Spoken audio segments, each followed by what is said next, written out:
बहुत समय पहले इस धरती पर एक असाधारण व्यक्ति आए जिनका नाम यीशु था। वे किसी राजा या योद्धा की तरह नहीं थे, बल्कि एक विनम्र और शांत शिक्षक थे जिनका हृदय प्रेम और करुणा से भरा हुआ था। उन्होंने गलील की धूल भरी सड़कों और यरूशलेम के जीवंत बाजारों में घूम घूम कर लोगों को एक सरल लेकिन शक्तिशाली संदेश दिया, परमेश्वर प्रेम है और हमें एक दूसरे से उसी प्रेम से व्यवहार करना चाहिए। यीशु ने धनी और गरीब, स्वस्थ और बीमार, धार्मिक और पापी सभी के साथ समान प्रेम और सम्मान के साथ व्यवहार किया। उन्होंने उन लोगों को गले लगाया जिन्हें समाज ने त्याग दिया था और उन्हें आशा और गरिमा का एहसास दिलाया। उन्होंने बीमारों को चंगा किया, भूखों को खिलाया और दुखियों को सांत्वना दी। उनके शब्द जीवनदायी जल की तरह थे जो प्यासी आत्माओं को शांति और सुकून देते थे। एक दिन जब यीशु एक झील के किनारे उपदेश दे रहे थे तो एक भीड़ उनके चारों ओर इकट्ठा हो गई। लोग उनके अद्भुत शब्दों को सुनने के लिए दूर दूर से आए थे। यीशु ने उन्हें प्रेम का सबसे बड़ा नियम सिखाया, तुम अपने पड़ोसी से वैसे ही प्रेम करो जैसे तुम अपने आप से करते हो। उन्होंने समझाया कि यह प्रेम केवल उन लोगों तक ही सीमित नहीं होना चाहिए जो हमें पसंद करते हैं, बल्कि हमारे दुश्मनों तक भी फैलाना चाहिए।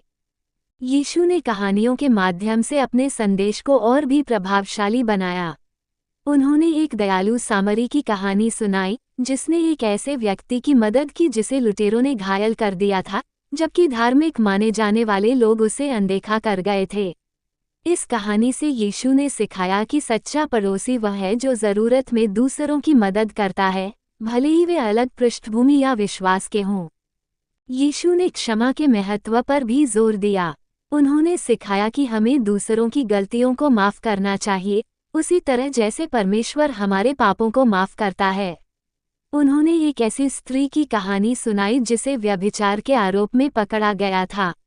जब लोग उसे पत्थर मारने के लिए तैयार थे तो यीशु ने उनसे कहा, तुम में से जो निष्पाप हो वह पहले पत्थर मारे। ये सुनकर सभी शर्मिंदा होकर चले गए और यीशु ने उस स्त्री को माफ़ कर दिया और उसे फिर से पाप न करने के लिए कहा। यीशु का प्रेम और करुणा का संदेश लोगों के दिलों में गहराई तक उतर गया।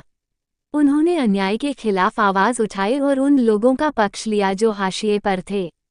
उनके शब्दों और कार्यों ने एक क्रांति ला दी जिसने लोगों को एक दूसरे के प्रति अधिक दयालु और सहिष्णु बनने के लिए प्रेरित किया। हालांकि यीशु का जीवन बहुत लंबा नहीं चला, लेकिन उनका संदेश आज भी पूरी दुनिया में गूंज रहा है। उनके प्रेम, करुणा और क्षमा के सिद्धांत अनगिनत लोगों के लिए प्रेरणा का स्रोत बने हुए हैं। उनका जीवन हमें सिखाता है कि सच्ची खुशी दूसरों की सेवा करने और बिना किसी शर्त के प्यार करने में है। आज भी जब हम दूसरों के प्रति दयालुता और समझ दिखाते हैं, जब हम ज़रूरतमंदों की मदद करते हैं और जब हम उन लोगों को माफ़ करते हैं जिन्होंने हमें ठेस पहुंचाई है, तो हम वास्तव में यीशु के संदेश को जी रहे होते हैं। उनका प्रेम का मार्ग हमें एक बेहतर और अधिक शांतिपूर्ण दुनिया की ओर ले जाता है।